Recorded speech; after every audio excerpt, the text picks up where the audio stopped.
Greetings, I'm Lanika, and you're watching What Happened on the Soaps. This is General Hospital Edition. Today is Monday, November the 14th, 2022. I hope you all had a wonderful weekend. Let's just get right into it. On a scale of 1 to 10, I'm going to give it like a 7.5. It was solid to me. So we start off with Spencer and Trina. Now, I'm not going to hold you long.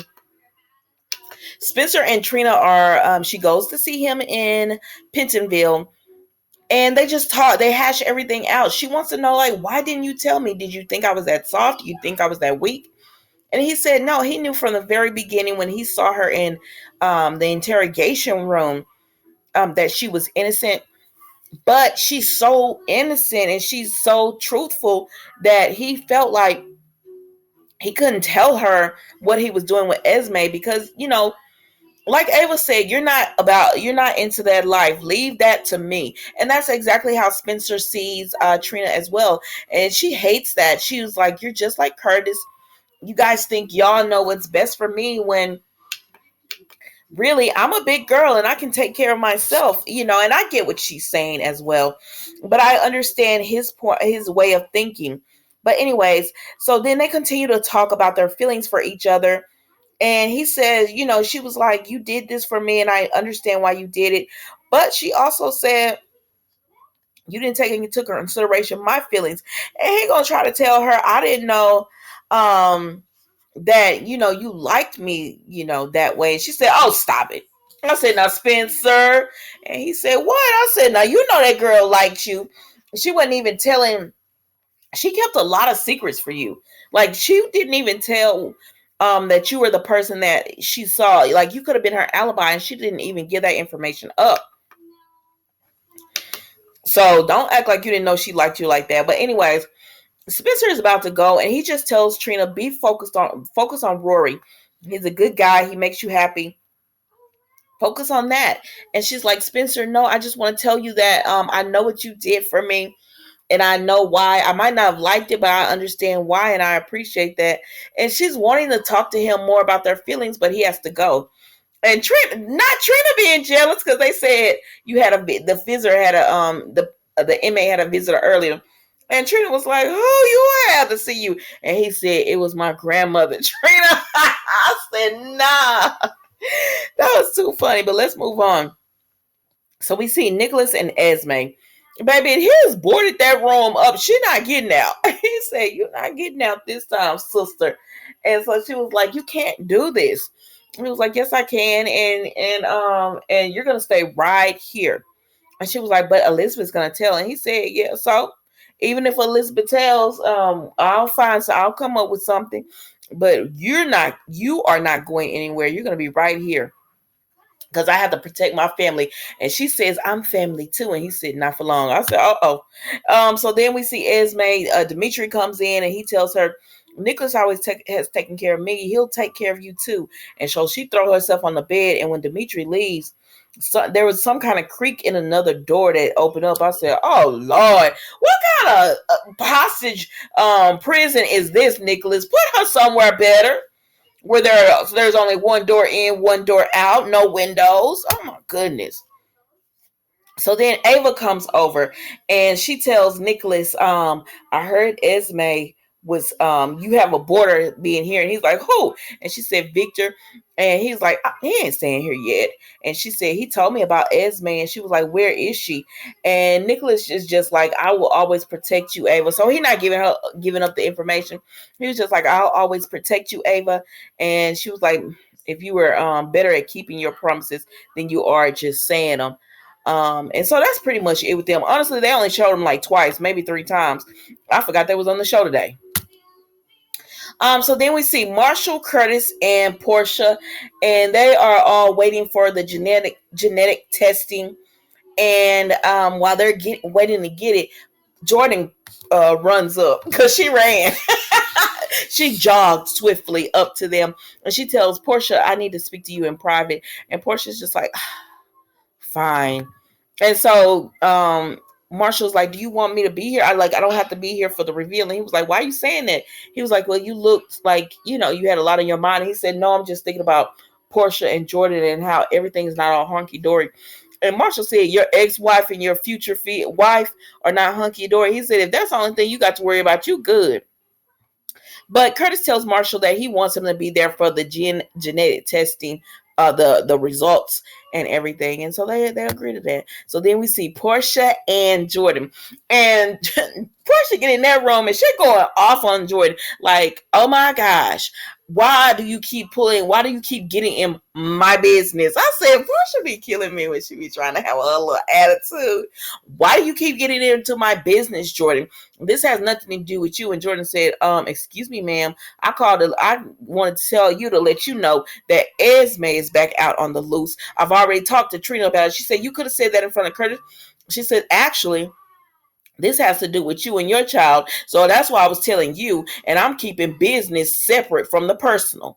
And so Portia's just like, And I said, now, Jordan, you know you want to talk about this. And she said, but since you mentioned the personal, I can't believe you still haven't told Curtis that that Trina might be his daughter. And Portia was like, so you feel like somebody should? You feel like it should be you? And she said, I ain't say all that, but I'm just saying. And so, anyways, they end up leaving because Marshall and Curtis comes, and Jordan was like, that's it. And so she tells them that Jordan wanted to talk to her about Trina and Esme, and they were like, oh my gosh, Esme is loose again, then we need to go protect Trina. And Jordan said no. Portia said no, she wouldn't want us to smother her. Let's look at the results. And he says, well, we got the results, but the lab is behind, so they can't go over them with us. Could you use your skills? And so she does. And she says the markers, there was 10 markers, but you have none. And I said, well, does it skip a generation? Let's talk about that. But so then, she's so happy. She's like, oh, congratulations, baby. So I said, hey, Marshall still has it. You're so excited. This man still has it. Anyways, so she go and leave or whatever. She said, I got something to do real quick. And so Marshall and Curtis are there, and Marshall start crying because he was afraid that he gave it to Curtis. So that was a happy moment for him, knowing he didn't pass that along. It was sweet. So then Portia sees Jordan, and she said, hey, I just want you to know that Curtis doesn't have the generic marking for schizophrenia. And she says, well, that's good. I'm happy about that. She said, but what about you telling him about his daughter and everything? Because that's not the only answer that he needs. And Jordan gonna walk her pretty self off. I said, Portia, stop talking to this girl. She be reading you and leaving. And so then we see Alexis and Finn. They're in their AA meeting. Both of them haven't went to a meeting in 2 months, and Finn is struggling, with the information that Elizabeth has given him. So he tells Alexis about it, and she said, you need to talk to Elizabeth before the silence does the talking. I said, exactly right. What is it, Mama? I said, exactly right. Talk to Elizabeth. And so he's going to do it. And so then we see that Jordan goes up to Finn and Elizabeth, and she asks Finn, do you know where Alexis? She said, do you know where when Elizabeth checked herself out? He said, checked herself out? Well, I didn't know she was here. And she was like, if you see her, let me know. And so she leaves him, right? And then we see this man come up to the nurse's station. He says, is Elizabeth Weber here? And they were like, who's asking for her? And Finn comes up and says, Jeff Weber. And that's how they went off, y'all. So then Jordan is walking away, and Alexis says, hey, Jordan, I have a question for you. When can I get that interview? Like, I've been getting a runaround about the interview. And she was like, what interview? And she said, you told me I could get an exclusive for not printing that information about the hook killer in the paper. And Jordan said, oh, yeah, tell him to my sister. Jordan! She's blowing the woman off. So Alexis calls Gregory and she's like, we're getting to run around. We're going to have to do something to this. Now, this is a whole mess to me. So Elizabeth is trying to burn her family pictures and everything.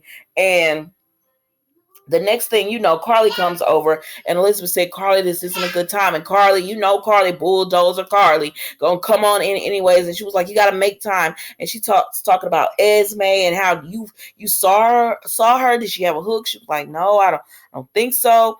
And so they're talking and everything about, keeping their children safe. And then the next thing you know, Carly looks down and she's because Elizabeth tells Carly to leave. Like, we don't talk, go ahead and leave. And she says, "What is this, Elizabeth? This is personal stuff."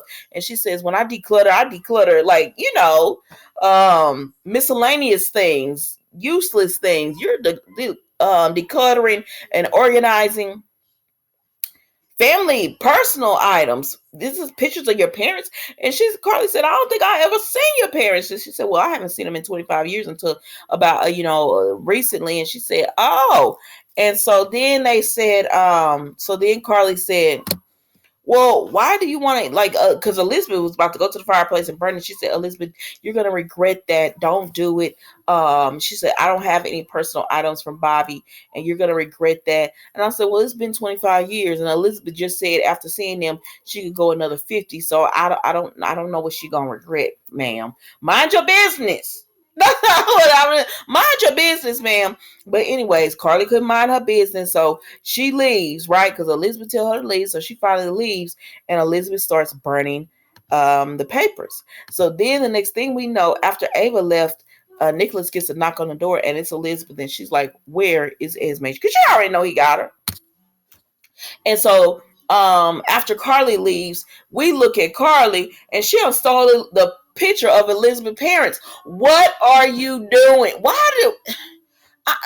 y'all love to rag on Nina and talk about she always in somebody's business? Carly does, like, it's annoying. Why did you take this girl's picture? She wanted to burn that. Why do you have it? I mean, you are just as annoying. I'm sorry, you are. And so, anyways, we see Jocelyn and Sonny's son, because I can't remember this young man's name. And he's there because, okay, so the RA is trying to get in her room because they don't reported bed bugs, but Jocelyn stops her and she said, "Who told you to go in my room?" She said, "Well, it was reported bed bugs." Just said, "Oh no, it's not bed bugs." So then this young man comes up and he says, "Did you take care of the bed bugs?" She said, "Who told you to report that?" And then he says, "What are you trying to hide?" And she says, "Nothing." And then there's a thud and he says, "Or who?" And so she tells him, "I found a stray cat and I took it in. I don't want to get in trouble." He was like, "Okay, cool." And then he's gonna tell her, "Hey, can you put in a good word for me with Trina?" And she said she got a man, but if she don't have if something happened with that, I'll put in a word. And they was like, "All right, cool." And they're like, "Cool." So then Jocelyn get in the room because Dex done passed out on the floor. Now, can somebody tell me, because y'all know I skimmed through last week, why has Jocelyn not called Sonny? Did Dex tell her not to call Sonny and say where he was? Because I'm confused. Wouldn't Sonny get him the care that he needs? And she's like, "You need antibiotics." And he says, "No, I just need to hydrate." "No, you need antibiotics, sir." And because she was glad to take him out the room right then. But he was like, "You can't do that. Like, first of all, he ain't got no shirt on, ma'am." So anyway, so she was like, "I'm gonna go and get you some antibiotics." And he said, How? And she said, "Don't worry about it. I got this." And so she's leaving the room and he says, "I owe you." And she says, "I'm gonna make sure you pay me back." Huh? What? How? Anyway, so then we move on to Carly and Jocelyn. She says Jocelyn, because she probably been trying to reach Jocelyn and couldn't. And y'all, that was General Hospital today. Don't forget to like, comment, and subscribe to the channel. And I will see you tomorrow for an all new episode of What Happened on the Soaps General Hospital edition. Thank you for watching. Goodbye. Mila, what you see?